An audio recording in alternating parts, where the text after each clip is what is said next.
Hola, sahabat pengangguran, penonton setiap podcast Pawas yang viewersnya tidak sampai 100 itu. Kembali lagi di podcast terbaik mengalahkan analisa-analisa dari kabinet komedi, mengalahkan analisa-analisa komedi mahasiswa FH, mengalahkan FH garis lucu yang tidak lucu itu yang sangat samina-mina waka waka nek kon pegel karo areke culek kae matane.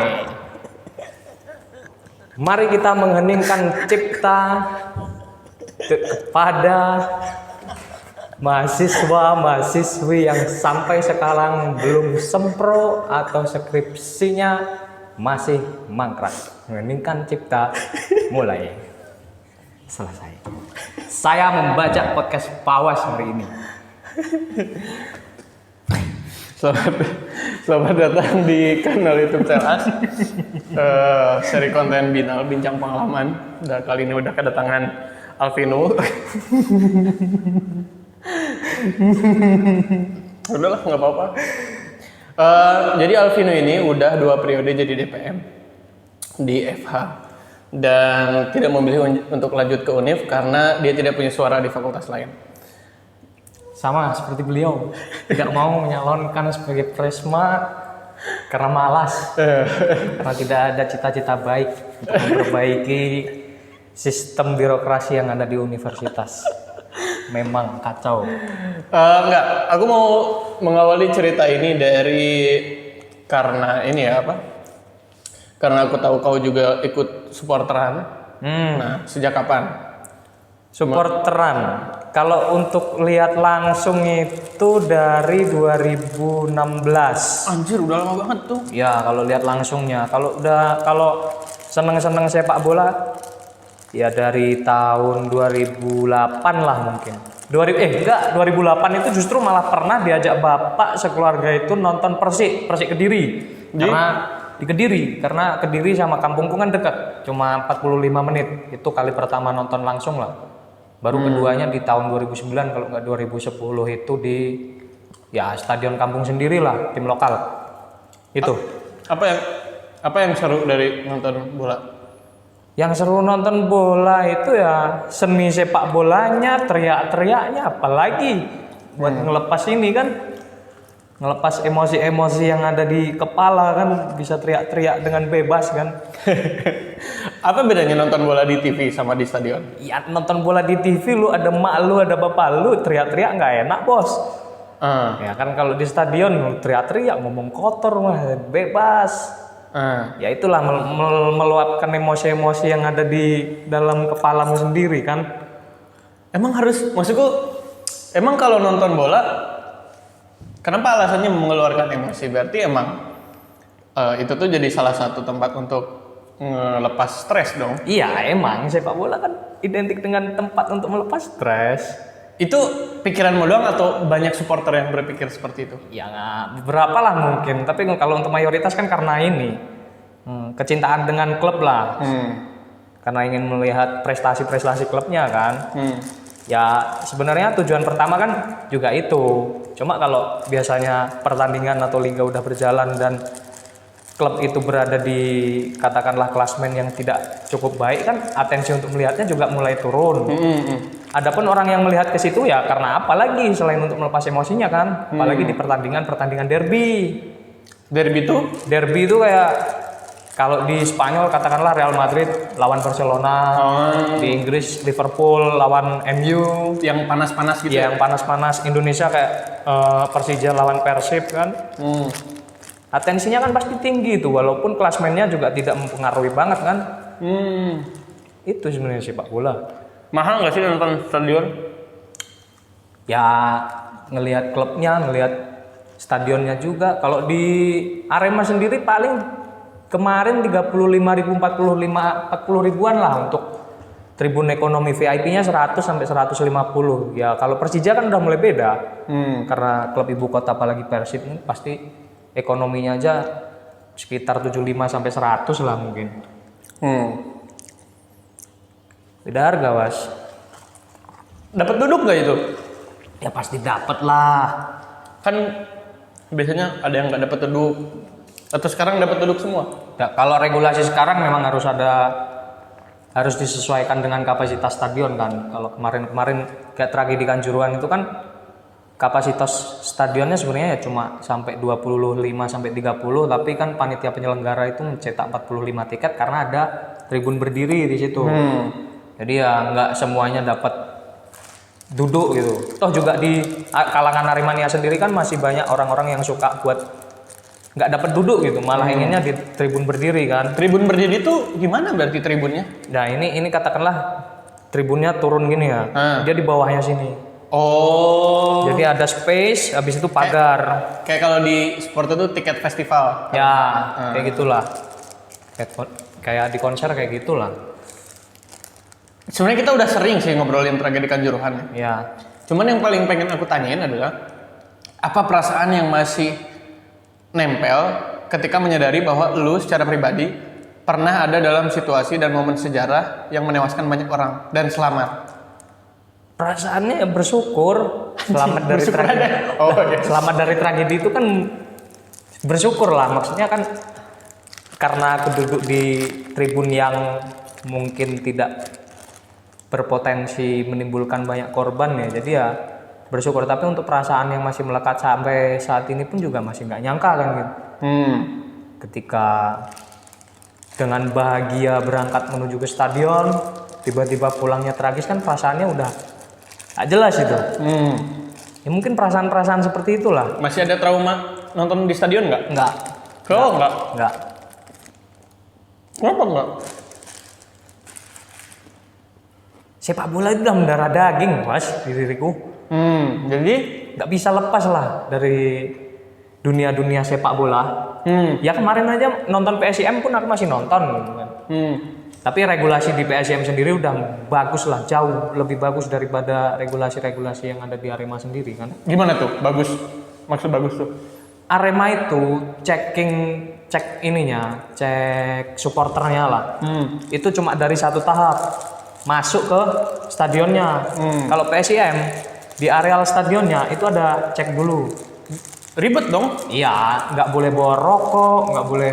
Oh iya. Ya nggak boleh bawa rokok, nggak boleh bawa korek, flare, miras dan lain-lain. Itu di lingkungan. Kalau milus boleh nggak milus? Milus. Milus itu apa? Minuman halus. Goblok. Minuman halus apa anjing? Kan miras. Nih, minuman halus. Boleh kalau ini, Cuk. Enggak, itu yang ngeceknya lama dong. Enggak, ceknya tuh cepet sebenarnya karena kan pintunya ada banyak. Oh, yang ngeceknya banyak juga. Iya, yang ceknya banyak. Baru checking tahap pertamanya kan mungkin dicek sama aparat. Kalau checking kedua untuk masuk ke pintu stadionnya itu dicek sama steward, pihak keamanan ini yang dikelola oleh klub. Skidward. Ya, Skidward. steward. What? Jadi berapa tahap tuh kalau yang sekarang? Kalau yang sekarang rata-rata 2 ya. Kalau di PSIM kemarin 2, di GBK malah ada 3 kalau nggak salah. 3 kali pengecekan. Di Surabaya pun juga 3 kali pengecekan. Kalau Kanjuruhan cuma 1 ya, mau masuk ke pintu stadion baru dicek. Baru dicek bawa korek atau bawa rokok. Kalau bawa rokok nggak apa-apa, bawa koreknya nggak boleh. Cuma kan korek gampang lah taruh di dalam sepatu ini kan bisa. Kalau vape boleh nggak? Vape kalau di PSIM itu nggak boleh. Tapi kalau ya kayaknya di Malang boleh. Di Malang boleh kemarin. Itu tuh misal nih kau masuk stadion, nah tiba-tiba ketahuan bawa barang-barang itu, nah barang-barangnya digimanain? Kan kalau mataf tuh kan dipatahin rokoknya. Kalau di sana disita, ditaruh di dalam kresek. Cuma nanti baliknya gimana nggak tahu juga.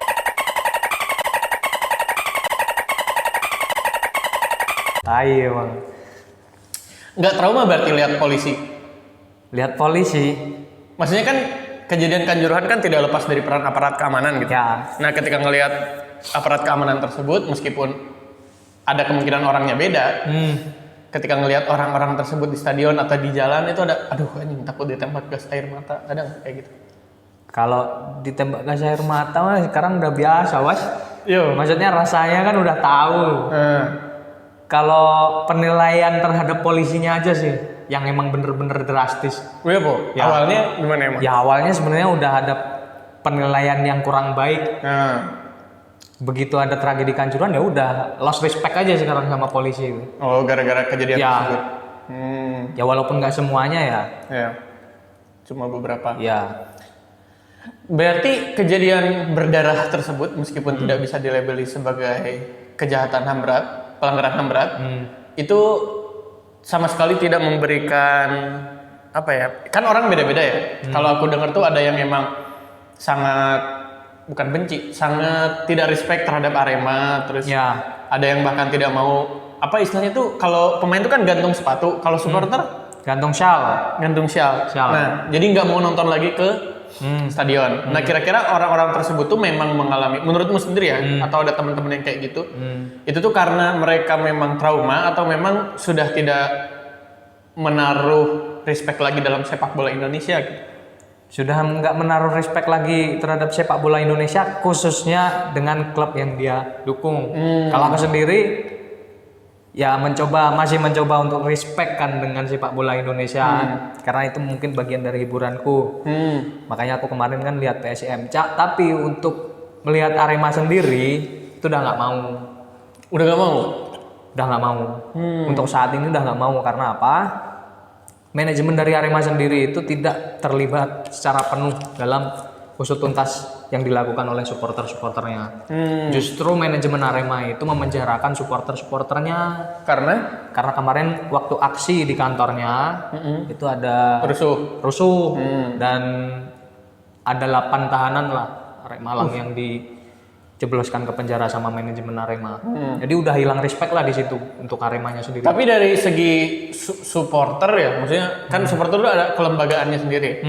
Si Aremanianya ini bubar atau tetap ada dan tetap berjalan nonton gitu? Aremania itu nggak ada badan hukum supporternya Oh, nggak ada. sampai saat ini. Makanya itu yang membedakan Aremania dengan supporter-supporter yang lain.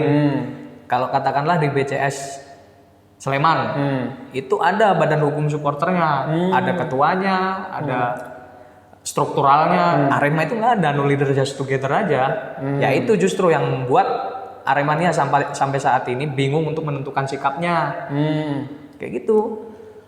Oh, jadi tapi kalau misalnya Arema main, masih ada nggak segelintir orang pakai kaos Aremania dan nonton Arema? Ada. Oh, ada.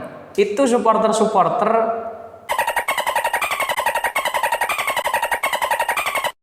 Jadi mereka nonton tuh gratis sebenarnya. Oh, buat ngisi aja gitu? Iya, buat ngisi aja, buat menaikkan atensi Aremania untuk mau menonton lagi. Itu yang mau dilakukan yang ditempuh oleh manajemen. Terlepas ini benar atau tidak ya, tapi supporter Aremania itu udah beranggapan seperti itulah mayoritas. Kau berteman dengan berapa banyak Aremania? Oh, banyak. Banyak. Di mana aja? Di Jogja ada. Kampungku ada pasti. Jogja banyak. Di Malang pun beberapa juga ada elemen-elemen supporternya. Ya udah itu aja. Terus ada perbedaan respon nggak dari teman-teman? Kau kan sendiri udah hilang respect tuh dan nggak mau nonton. Ada nggak kayak teman-teman? Gua mah masih mau nonton. Nggak ada. Nggak ada. Anjir. Nggak ada. Sekecewa itu kok. Sekecewa itu dengan manajemen. Dan juga Arema ini kan ada dua. Ada dua. Dualisme Arema. Sama dengan Ya. Kenapa ada dua Arema? itu terjadi tahun 2012 kalau nggak salah, karena ada dualisme kepengurusan PSSI. Waktu itu Indonesia punya 2 liga. Ya, Liga 1, Liga 2. Bukan. Bukan. IPL sama ISL itu liga tertinggi Indonesia. Dulu Ya. yang di Antv. Ya. Nah. IPL, Indonesian Premier League sama Indonesia Super League. Ada dualisme itu karena ada dualisme kepengurusan di PSSI. Oh gitu. Iya, jadi Arema ini di dalamnya manajemennya itu juga beda pandangan. Akhirnya satu memilih untuk ikut IPL, satu memilih untuk ISL. Kalau pemainnya? Pemainnya Beda juga? beda juga. Ada yang di IPL, ada yang di ISL. Habis itu kan IPL dibubarkan. IPL dibubarkan, kepengurusannya juga dari PSSI itu dibubarkan, sisa ISL, dan tahun depannya disanksi FIFA selama 2 tahun kalau nggak salah, nggak boleh ada liga kan. Ya udah itu, mulai dari situ dualismenya, satu masih hidup, satu mati. 2017 dihidupkan lagi ini yang mati, makanya ada 2 liga itu. bukan Aremanya. Aremanya masih ada 2. Saya ketika satu liga itu mati, nah si Arema yang ada di sana gimana? Apakah berhenti? Berhenti, mati. Persebaya satu-satunya, salah satu yang ada di situ juga. Persebaya Surabaya, dan dia dualisme juga, cuma yang asli Yang itu ada ya, pajaknya. yang sekarang ikut di Liga 1-nya, yang dulunya di IPL secara legalitas. Kau sendiri dulu itu ISL dan IPL itu tahun berapa? 2012 kalau nggak 2013. Nah, kau sendiri mendukung dulu nih, mendukung Arema yang mana? IPL. Apa bedanya? Dan kenapa kau dukung itu? Bedanya secara materi pemain sih dulu, karena waktu itu kan masih kecil, nggak paham legalitas klub, nggak paham ini, nggak punya sikap lah untuk itu. Ya, karena masih kecil kan sikapku, ya udah ini klub Arema yang paling bagus, aku dukung waktu itu. Karena skuad juaranya yang ada di tahun 2010 sama skuadnya yang ada di tahun 2011 itu ke IPL pemain-pemainnya, sedangkan yang di ISL ini pemain-pemainnya juga nggak jelas.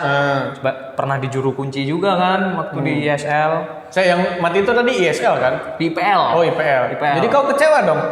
Setelah itu mati. Nah, mati nih. IPL mati. Terus pemain yang ada di IPL pindah ke Arema ISL. Oh. Makanya aku dukung lagi ISL. Kayak gitu, nggak punya sikap. Iya. 2010 tuh berarti kau baru 8-9 tahun dong? 9 tahun. Anjir, 9 tahun? Ya. Nonton bola? Iya. Waktu itu Arema juara, kalau masih ingat, baju Arema itu di tengahnya logo Arema singa bertindih, sininya tanda tangan. Iya, Bu. Nggak tahu kok. Nggak tahu. Kalau pecinta sepak bola tuh pasti tahu. Kenapa emang? Kaos identiknya Arema tuh.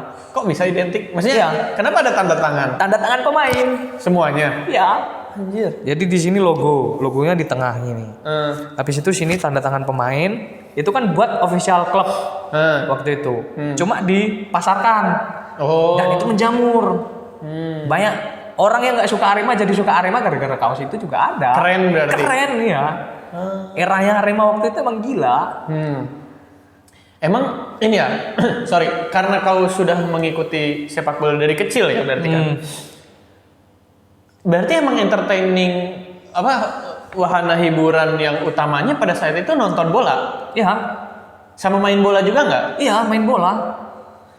Nggak keganggu sama isu HP gitu, gadget? Enggak. Anak-anak di kampungku tuh ya udah sore pun nggak usah calling lah berkabar ini itu, sore pokok kumpul di lapangan ya di lapangan main bola. Telepati aja itu perasaan kan, udah saling paham kan. Ya itu yang bikin sebenarnya masa-masa itu lebih baik daripada masa-masa sekarang. Emang kalau sekarang menurutku dengan kemajuan teknologi yang seperti ini, kita dimudahkan, tapi justru kita tidak menghargai hal-hal seperti waktu. Iya. Iya kan, bilang OTW ternyata nggak OTW. Harus janjian dulu, detailnya jam berapa, tempatnya di mana. Dulu nggak usah perlu janjian, kita udah tahu mereka ada di mana kan. Iya. Kau sendiri masih terjebak dalam momen-momen nostalgia zaman dulu nggak? Kayak dulu nonton bola, sekarang aduh gimana, pengen nonton bola. Ya. Iya, aku tuh suka inget kejadian-kejadian di masa lalu, Mas. Contoh? Sering-sering terjebak di hal-hal masa lalu. Apa yang lucu di masa lalu? Bukan masalah lucunya ya. Kadang aku tuh inget di jam berapa, di tanggal berapa, di tahun berapa kejadian itu terjadi. Nah, itu yang mau kutanyain. Soalnya kau tadi ketika kau cerita, kau bilang bola itu waktu tahun 2010, 2011. Nah, punya ingatan bahwa itu tuh exactly tahun 2010, 2011. Kayak gimana? Berarti ada, kalau istilahnya landmark moment. Jadi ini nih, 2010 tuh ada ini, 2011 ada ini. Emang senempel itu kok memori dalam? Iya, nempel. Aku pun masih inget pertama kali nonton Arema. Di mana? Di tanggal 26 Juni 2016 Arema lawan Borneo di Stadion Kanjuruhan. Masih ingat aku hal-hal kayak gitu, Was. Kenapa masih ingat? Ya nggak tahu aja, masih ingat. Keduanya nonton Arema lawan Persib itu di pertandingan akhir ISC. Menang Persib kan? Enggak, skornya 1-1. Tanggal 25 Desember. Kenapa selalu Desember? Nggak tahu. Naik dip kali. Naik dip. Menurutmu sekarang anak-anak, berarti kan kalau usiamu dulu nonton bola tuh 8 tahun. Nah, anak-anak sekarang yang usianya 8 tahun, di kampungmu sendiri deh, ada nggak kebiasaan yang sama ketika kau dan teman-temanmu dulu nonton bola gitu? Ya ada. Oh, masih ada? Masih ada. Maksudnya dalam bentuk yang berbeda mungkin. Gimana tuh bentuknya? Dalam bentuk yang berbeda, ya kecintaannya terhadap sepak bola itu karena dia masih kecil, ya belum bisa melihat secara langsung. Cuma kecintaannya adalah dengan cara berpakaian. Masih banyak berarti Masih banyak orang pakai baju Arema, anak-anak kecil pakai baju Arema, pakai baju Persebaya, mengidolakan suatu pemain. Itu masih banyak. Ya sama kayak apa yang terjadi ketika aku kecil dulu. Jadi ketika main bola, habis itu masukin gol, ya selebrasi kayak pemain-pemain idola lah, atau pakai jersey nomor dan namanya itu pemain idola kita, kayak gitu masih sama. Masih sama. Berarti sepak bola ini mau nggak mau sejelek apapun manajemennya ya, maksudnya di level nasional, tetap jadi salah satu bentuk ekspresi masyarakat dalam memperlihatkan olahraga gitu ya? Ya, karena sepak bola adalah olahraga yang paling mudah dijangkau oleh masyarakat saat ini. Dibandingkan dengan Basket, dibandingkan dengan apalagi volley, lapangan terbatas. Sepak bola, kita asal ada gawang bisa main kan? Itu juga sih. Iya kan, mau dimanapun tempatnya. Nemu ya itu terkait nonton ya. Nemu animo menjadi seorang supporter kapan?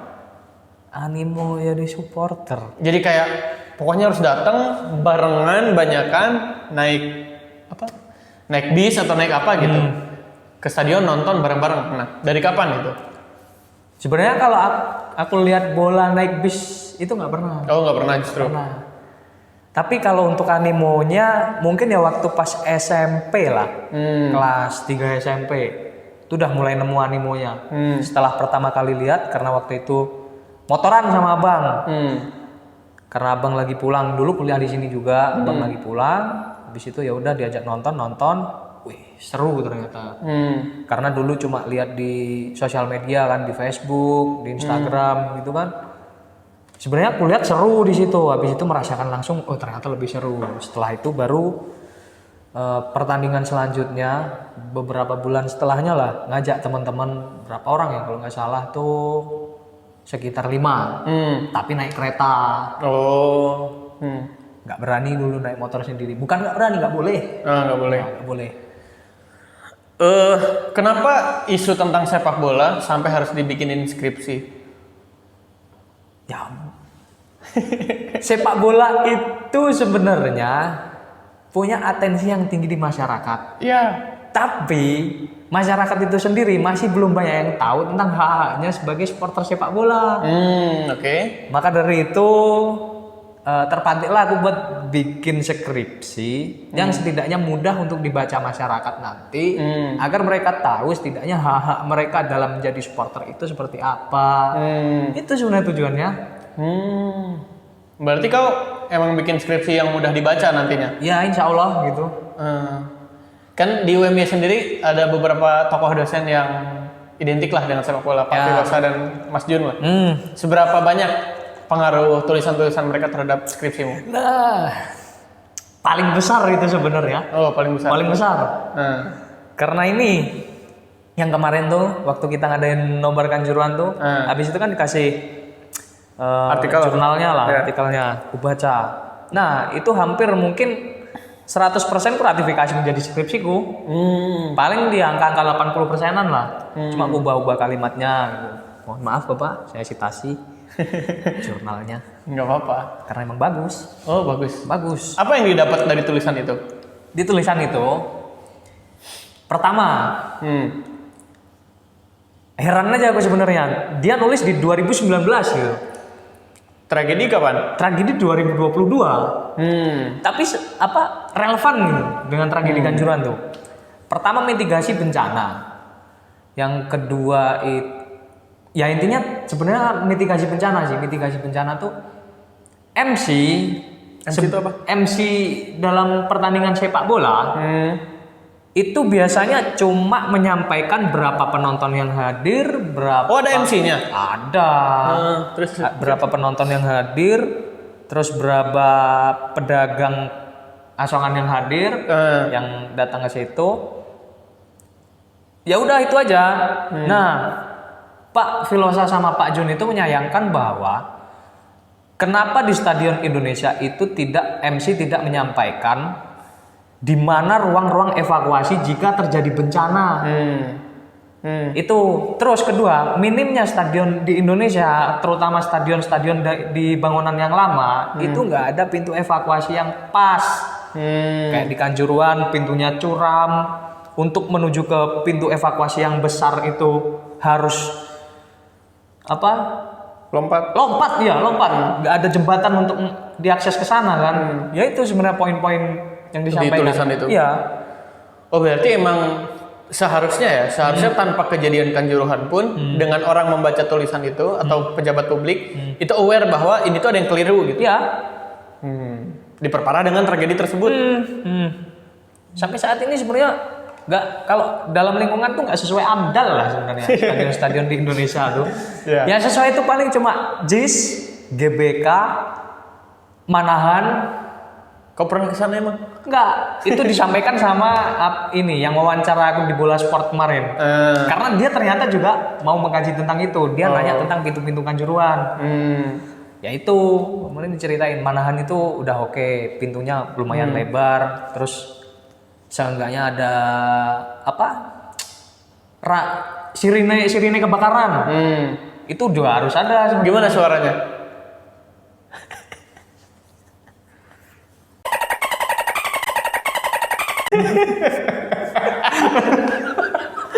Lanjut aja. Aduh.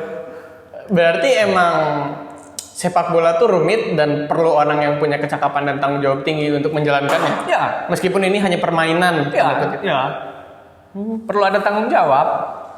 Makanya sebenarnya ketika tragedi yang melibatkan supporter itu terjadi, biasanya saling lempar tanggung jawab.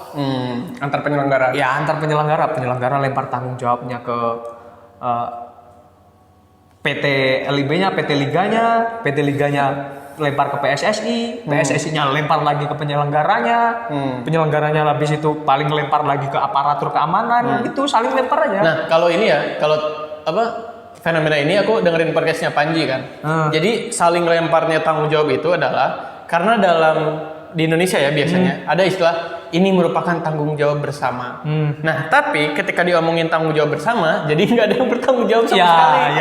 Harusnya kan satu aja gitu yang bertanggung jawab. Jadi kita ngikut dan manut dan mau melihat bagaimana dia bertanggung jawab. Ketika ini disebut sebagai tanggung jawab bersama dan ketika ada masalah, nggak ada tuh yang mau tanggung jawab. Iya, makanya sebenarnya kalau mau membuat regulasi tentang sepak bola itu harus jelas siapa penanggung jawabnya kan.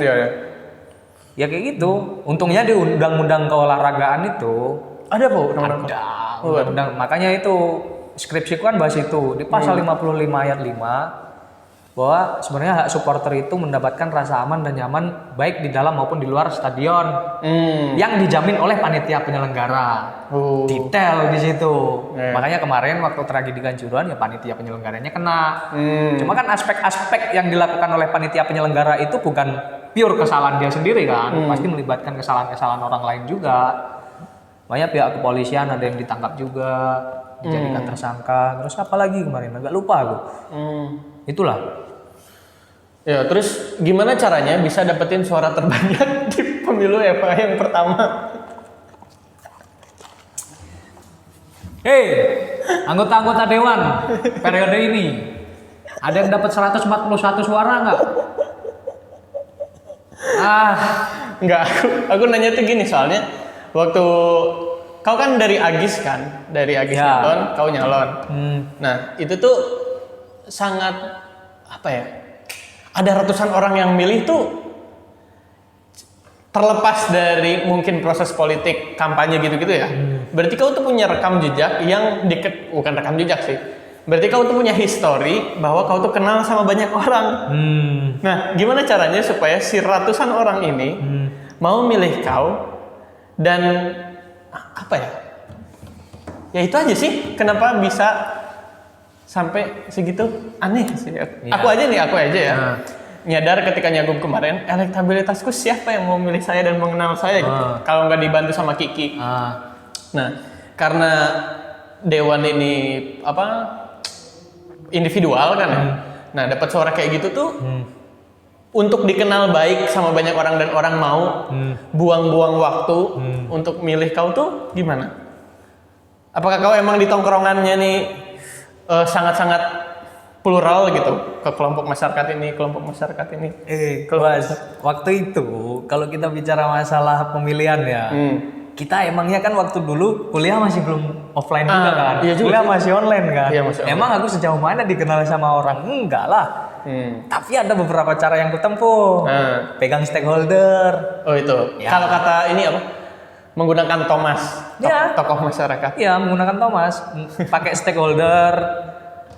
Ya untungnya waktu itu banyak kenal dengan stakeholder lah mungkin yang ada di Eva kan.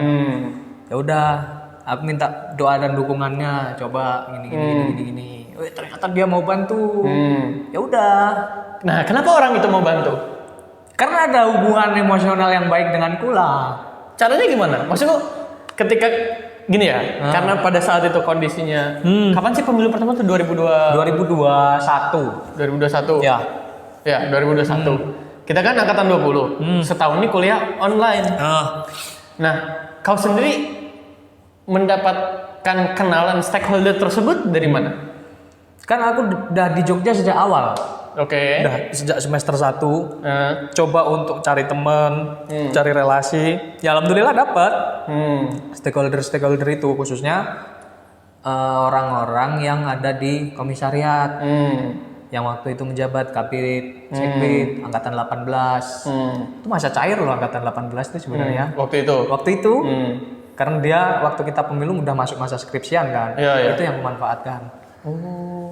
Jadi Thomasnya bukan cuma angkatan 20? Enggak. 20 tuh gue gerakin sendiri. 21 tuh aku ada tim ses karena aku dulu pemandu. Jadi anak-anak kafilahku, tim sesku. Gue suruh ini juga lah gitu lah, main-main itulah. Terus kalau 19-nya paling ya siapa ya kemarin? Bang Sultan, Fatih gitu suruh bantu. Orang-orang itu. Ya, dulu kita belum kenal. Dan tidak tahu. Nah, iPols juga. Ya, ada fun fact ini. Flyer kampanyenya masuk grup kelas. Anjingnya orang siapa? Karena aku pegang stakeholder kelasmu. Itu. Oke, itu proses politiknya kan. Nah, ketika proses kepemimpinan selama periode pertama dulu deh. Apa yang tetap menjadi semangat dan api yang tetap berkobar di tengah kebingungan ini DPM ini sebenarnya ngapain dan harus kayak gimana? Apa tuh yang tetap jadi, aduh ini kayaknya harus dilakuin, harus diberesin, meskipun nggak ada clue sama sekali gitu, dan pasti bakal nabrak sesuatu yang ternyata salah. Nah, apa yang bikin kau tetap mau di jabatan itu dan tidak mengundurkan diri? Karena amanah dan tanggung jawab. Ya karena kau sebagai ketua representasi dari lembagamu, ya kau harus bertanggung jawab dengan itu dong. Ya itu apinya. Nggak bisa kau lari dari tanggung jawab itu. Kau ketua umum. Itu sebenarnya. Merinding gua cu. Nah, di periode itu aku menyadari bahwa menjadi seorang pemimpin ada kalanya kau sadar bahwa kau sebenarnya itu tidak pantas untuk menjadi pemimpin. Itu periode pertamaku. Ya, aku sebenarnya habis itu jadi pemimpin. Jalan sadar. Aku ini sebenarnya nggak pantas jadi pemimpin. Bahwa sebenarnya orang-orang yang ada di DPM itu jauh lebih baik daripadaku. Katakanlah Nuha wakilku dengan pengetahuannya, Mas Jalu dengan pengetahuannya juga kayak gitu. Ya akhirnya sadar kan, sebenarnya nggak pantas jadi pemimpin. Tapi karena kau udah memilih jalur itu, ya udah, apapun itu harus tanggung jawab sebagai seorang pemimpin. Gue keringetan anjing dengernya. Bagus. Apa yang dibuat di periode pertama? Yang dibuat di periode pertama, kalau kalian cek IG di DPM, itu ucapan-ucapan hari besar aja. Karena nggak pandai memanfaatkan media. Oke. Karena mediaku waktu itu ya kurang ada inisiatif lah. Itu sama mungkin ya produk-produk hukum yang banyak masalah itulah. Oke. Ya. ADART. Hei, KM FWMY, ADART itu yang membuat adalah saya. Saya adalah pembuat konstitusi kalian. Berarti kau juga menyadari bahwa di periode pertama memang periode pancaroba gitu ya? Ya. Nggak tahu yang tepat kayak gimana, tapi organisasi ini tetap harus berjalan. Gitu. Nah, ternyata Alvino ini menyanggupi untuk periode kedua. Nah, aku ada di momen-momen pencalonan dia naik ke periode kedua. Jadi ceritanya gini, simpelnya kan, pencalonanku sama Kiki itu diawali dari lobby parpol. Nah, karena saya bukan anggota parpol sebelumnya, dan Alvino tahu juga, si Fawaz ini di luar dari radar gitu. Tapi ternyata yang ditawarin pertama itu Kiki. Nah, Kiki itu bilang, kalau aku naik jadi 01, aku nggak tahu 02-nya siapa.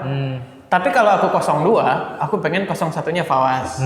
Nah, obrolan itu ternyata jauh telah diobrolin sama teman-teman parpol ke Kiki. Nah, tiba saatnya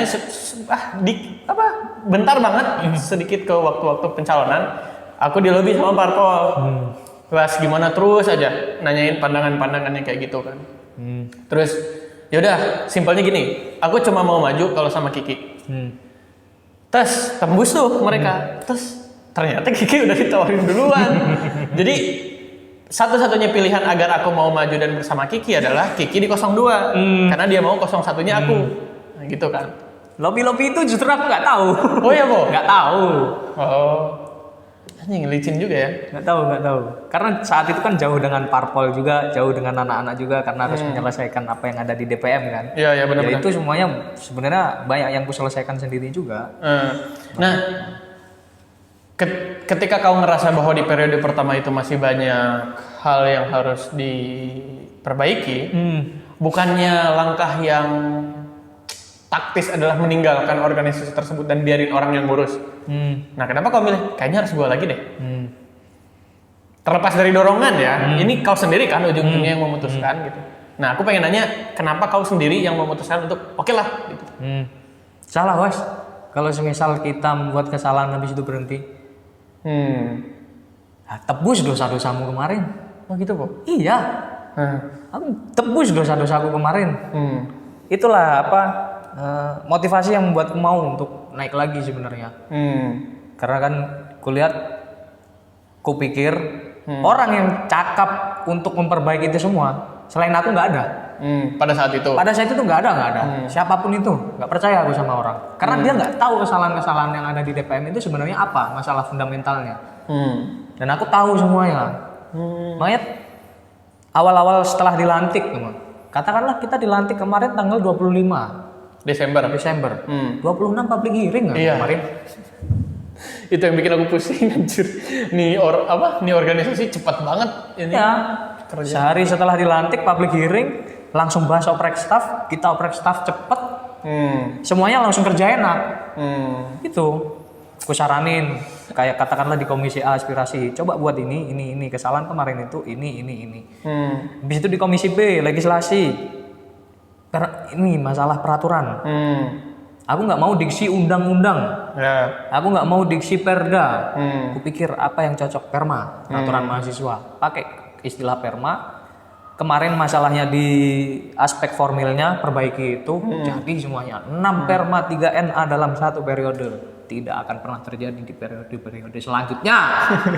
Ya sebaiknya terjadi kan. Ya. Aku mengerti ya tugas DPM dan tahulah seluk-beluknya seperti apa. Nah, yang aku agak ini juga ya, sebenarnya pendeknya ya, segimanapun ngeselinnya DPM gitu, tapi memang DPM yang baik adalah DPM yang ngeselin. Iya. Karena kalau misalnya kita mau bicara masalah miniatur apa ya ke negara gitu ya dalam mahasiswa, ya DPM ini kerjanya memang harus memastikan si BEM ini berada dalam bukan tanda kutip sih, secara normatif berada dalam ADART yang tepat gitu. Nah, seiapun si BEM ini berada dalam ADART yang tepat, kenapa DPM harus tetap ngeselin? Karena siapa tahu celahnya dimanfaatkan oleh BEM itu sendiri. Ya, betul. Ya teknis-teknis kayak penyusunan proposal, penyerahan laporan pertanggungjawaban, itu kan sempat jadi permasalahan ketika terhambat kan. Makanya kenapa sense untuk menjadi seorang DPM adalah memastikan bahwa dirinya tanda kutip bisa terus mengganggu eksekutif gitu. Itu sih yang aku pahami ya. Dan kemarin pun aku menyadari juga bahwa di kepemimpinanku kemarin banyak sekali permasalahan teknis. Ya. Nah, itu tuh bakal luput kalau misalnya DPM-nya nggak ngeselin.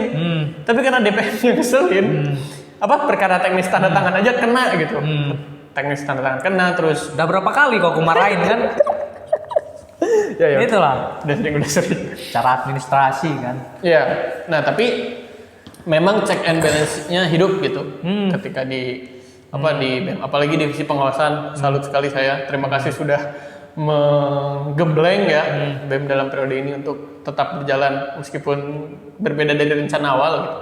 Nah, yang aku ketahui ya, kalau dari segi parpol, DPM itu kan memang merupakan gabungan dari beberapa fraksi parpol. Ya. Nah, gimana caranya kepentingan partai politik itu tidak lebih besar dari kepentingan bersama dalam sebuah lembaga.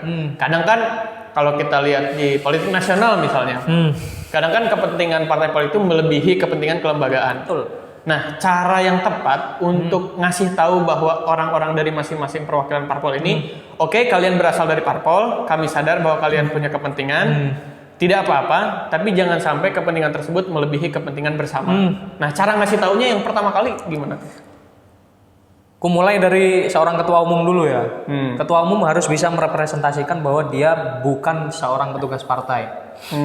Sebenarnya gini, partai politik itu hanya sebuah kendaraan untuk kalian menempati posisi-posisi tertentu. Kedua, partai politik itu jadikan hanya untuk sebagai sarana pendidikan politik kalian aja. Itu yang penting berarti? Iya, ketua umum harus bisa menyampaikan itu kepada parpol. Bukan parpolnya, ketua umum lembaga itu harus bisa menyampaikan hal itu kepada bawah-bawahannya yang berbeda-beda fraksi itu. Karena kalau sudah menjadi anggota dewan, hidupmu itu untuk mahasiswa bukan untuk parpol. Karena kalian representasi mahasiswa, itu kan. Itu yang coba aku sampaikan dulu pertama. Di sini kita nggak ada embel-embel parpol. Kita kerja bareng, ayo. Pokoknya kerja maksimal aja dulu. Dan itu pun kutunjukkan dengan langkah-langkahku untuk tidak sama sekali menggunakan kepentingan parpol di situ. Dan alhamdulillahnya lah ini dari fraksi Pita pun juga ngeyel sama parpolnya kadang-kadang. Jadi mereka paham bahwa dalam kepentingan kelembagaan itu tetap harus diprioritaskan dibandingkan kepentingan parpol. Iya, iya. Dan mereka pun sadar dengan hal itu kan. Ya, ini fraksi Pita lah kemarin. Mungkin dipanggil-panggil sama ketuanya atau sama siapanya. Agak ngeyel juga fraksi Pita tuh. Karena ya emang nggak mau bawa kepentingan apapun. Yang penting di sini kemaslahatan mahasiswa lah yang jadi ini kan tujuan akhirnya. Oke. Nah, karena mereka yang berada bersama denganmu di periode kedua itu tidak semuanya berada di periodemu yang pertama. Gimana caranya kau menyampaikan pesan bahwa kau tuh punya kesalahan di periode pertama dan mau menembusnya di periode kedua, tapi dengan bantuan teman-teman yang lain. Maksudku dari mereka sendiri ya ada pikiran kayak, lah kenapa gua masuk DPM cuma buat nebus kesalahannya Alvino yang di periode pertama gitu. Cara ngasih nilai jualnya itu gimana gitu? Periode sebelumnya yang ada di periode selanjutnya, aku sebutkan orang-orangnya ya. Itu SA. Habis itu Sadam, Anissa Bella, Alen. Dia paham betul tuh sebenarnya. Apa sebenarnya yang menjadi kekurangan yang ada di DPM periode sebelumnya. Setelah itu di periode selanjutnya ketika mereka terpilih menjadi anggota dewan, ya udah coba untuk aku sampaikan sebenarnya permasalahan kemarin itu seperti ini. Mungkin Sadam, Ica, Alen, Esa udah paham. Makanya mereka aku petain semua. Sadam ku taruh di komisi A sama Ica. Alen ku taruh di B. Esa ku taruh di C. Dan Esa pun tahu karena dia dulu sekretaris komisi pengawasan kan. Oh tahu kan salahnya di SOP itu apa aja, benahin. Terus kurangnya apa aja, benahin. Siap gitu kan. Alen, tahu kan kemarin waktu ini uji publik. Sebenarnya masalah di peraturan itu apa aja, ya tahu. Fatih pun kebetulan juga paham. Nah di komisi A buat inovasi baru, terus hidupkan medianya. Ya udah itu aja yang aku sampaikan. Karena jalan sendiri-sendiri. Jadi program-program yang ada di DPM itu sebenarnya aku kadang-kadang nggak tahu programnya. Walaupun udah dibahas di raker, ya aku paham programnya intinya apa. Ketika dieksekusi aku nggak tahu. Tapi mereka, apa yang aku salut adalah mereka mau untuk menjalankan itu sendiri. Yang penting kasih kabar ke aku lihat, oh oke ini ya udah deal, nggak apa-apa jalan. Itu aja. Ketua umum itu sebenarnya fungsinya harusnya seperti itu. Biar inovasi itu dibuat sama katakanlah departemen atau komisi yang ada. Kamu itu cukup untuk kasih ya atau enggak aja. Aku agak mundur ya. Sebelum jadi ketua DPM, kau pernah jadi ketua nggak? Pernah. Apa? Ketua kelas.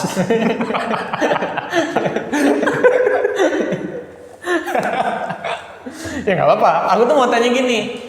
Biasanya kelogoan orang dan kebijaksanaan seorang ketua itu lahir dari rekam jejak. Nah, ketika ini ya orang boleh beda pendapat.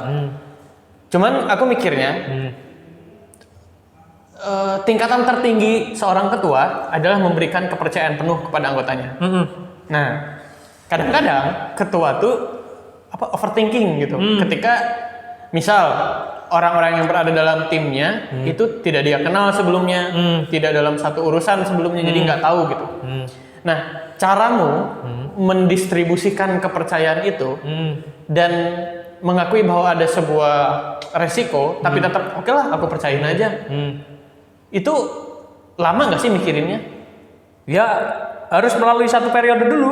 Anjing ya juga ya. Satu periode itu aku belajar bahwa udah saatnya aku harus percaya sama orang. Karena di periode pertama itu sebenarnya nggak percaya banget sama orang-orang yang ada di DPM waktu itu. Kusuruh ini tapi nggak sesuai dengan kemauanku. Kusuruh ini ya kayak gitu. Terus coba di periode kedua, aku nggak mau idealis dengan kemauanku seperti apa. Ya udah, aku percayakan dulu sama kalian seperti ini. Ini loh tugas kalian sebenarnya, PR-nya seperti ini. Coba buat inovasi aja. Terus kulihat, sebenarnya, ini sebenarnya nggak baik.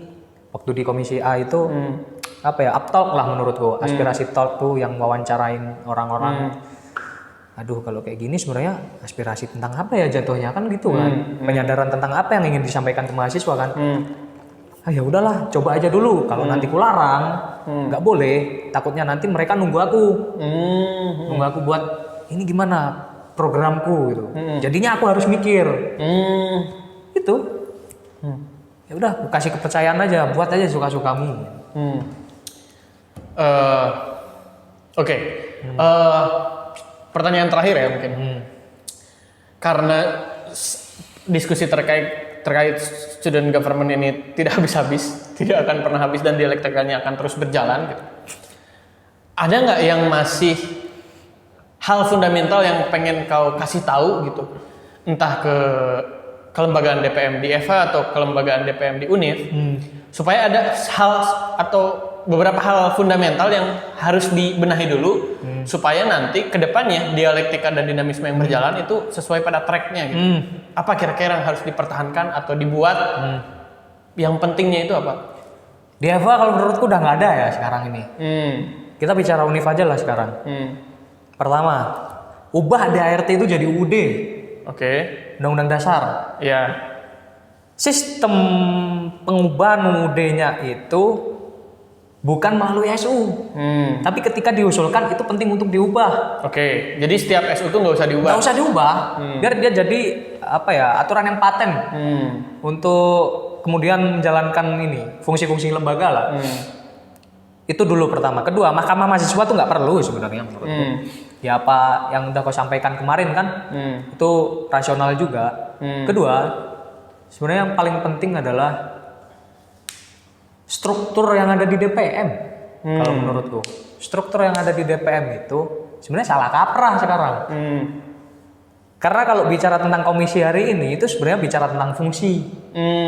Oke. Yang seharusnya melekat ke setiap komisi ya? Iya. Terus kedua, itu tentang sekretariat dewannya. Gak ada di sini. Apa sekretariat? Sekretariat dewan. Sekretariat negara emang ada? Adalah. Iya, sekretariat negara ada. Sekretariat BEM lah. Ada kok. Apa sih sekretariat? Nih, gini. Kau jelasin ya. Sekretariat DPM itu, sekretariat dewan lah. Itu yang mengatasi adalah sekretaris umumnya. Oke. Sekretaris umum itu paling atas. Habis itu dia ada turunan. Turunan pertama itu bagian umum. Di bawahnya itu ada TU. Oh, ini tuh kayak sistemnya gitu ya? Iya. Oke, paham. Di bawahnya itu ada TU. Terus habis itu risalah perundang-undangan. Di situ ada kepala bagiannya juga. Bagian risalahnya siapa? Bagian undang-undangnya siapa? Gitu. Bagian keuangan.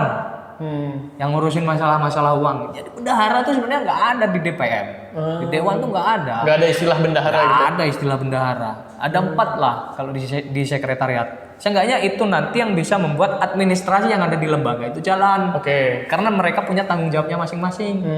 Dan ada kepala bagiannya masing-masing. Iya. Kalau di sekretariat BEM lah katakanlah, itu punya turunan juga harusnya. Yang ngurus tentang surat menyurat siapa, yang ngurus tentang laporan pertanggungjawaban ini siapa. Bukan itu dilimpahkan ke bendahara atau sekretaris semua. Oke, paham. Itu. Ya. Itu hal-hal yang harus dipenuhi seenggaknya. Terus ya inilah. Ya UUD itu tadi lah. Di UUD itu tadi buat aturan turunan yaitu undang-undang tentang otonomi fakultas. Oke. Karena di fakultas itu ada yang sistemnya pemilihan, ada yang sistemnya kongres. Biar mereka membuat peraturan sendiri. Iya kan? Dengan begitu ada integrasi antara universitas dengan fakultas. Meskipun dengan pemberian otonomi itu. Iya, dengan pemberian otonomi kan. Nah, otonomi emangnya ada? Nggak ada sampai saat ini. Makanya sebenarnya turunan distribusi di integrasi antara univ dengan fakultas sebenarnya sampai hari ini nggak ada.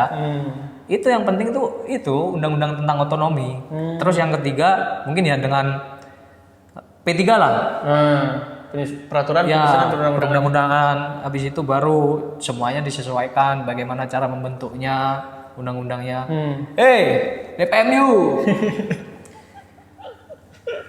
Skrip untuk membuat undang-undang itu bukan Time News Roman 12 pasti 1,5. Pakai Bookman All Style. Bukan menjorok ke kiri juga hurufnya, agak ke kanan, Bos.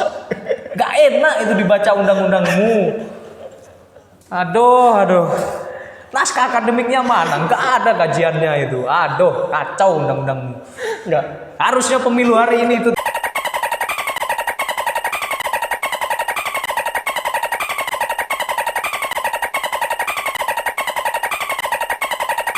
Oke, silakan dipertanggungjawabkan ke Alvin sendiri. Ya, berdebat silakan. Terbuka, boleh. Oke, kayaknya ada satu hal yang aku lupa pertanyakan. Meskipun DPM dan BEM, DPM aja deh, karena kau sudut panjang dari DPM. Meskipun DPM ini organisasi politik dan organisasi kemahasiswaan juga, gimana sih atau apa sih yang mau kau sampaikan supaya orang tuh mau berdinamika dalam DPM? Mau itu fakultas, mau itu univ. Apa benefitnya? Kenapa orang harus ikutan? Dan apa pertanggungjawaban yang harus digunakan ketika masuk ke sana? Intinya gini deh, aku tuh melihat dari tahun ke tahun selalu sedikit gitu yang mau. Nah, apa yang mau kau sampaikan ke mahasiswa secara umum bahwa DPM ini punya nilai jual, punya benefit dan punya keuntungan bagi mahasiswa secara umum, bukan bagi anggotanya doang gitu. Pertama, DPM itu harus menjadi lembaga yang baik dulu. Karena dari DPM-nya dulu berarti? Iya, karena DPM pada hari ini tidak mendapatkan atensi dari mahasiswa karena DPM dinilai tidak baik. Secara program, secara produk hukum, ya kan? Coba kalau DPM-nya itu baik. Contoh lah kayak gini, periode pertama aku itu kurang baik, makanya atensi untuk mendaftarnya kurang banyak, 13 orang. Setelah periode kedua aku, lihat tahun ini 23 yang daftar. Karena tiba-tiba kulihat atensi untuk masuk ke DPM itu tinggi, ngelihat DPM-nya baik, ngelihat DPM-nya bagus. Itu.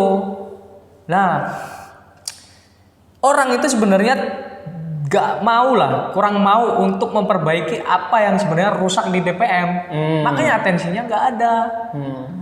Butuh orang-orang yang mau untuk memperbaiki itu. Dan itu berat.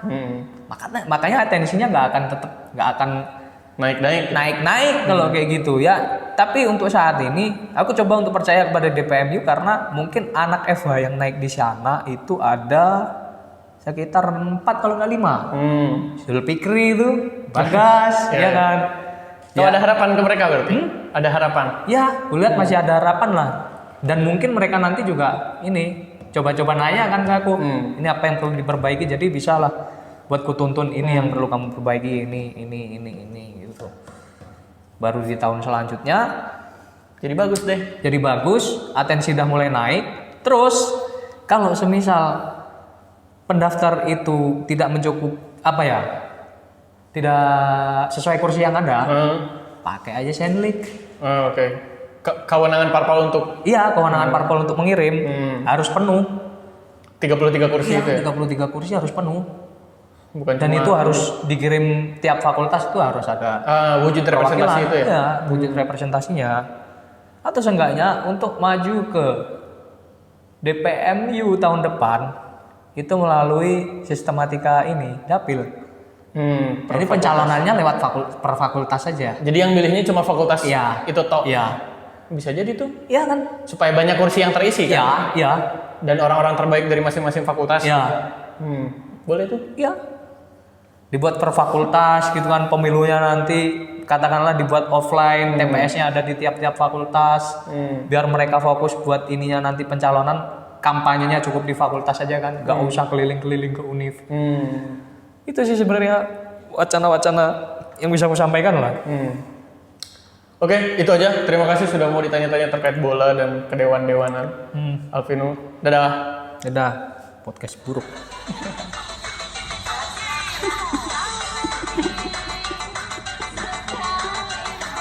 Hehehe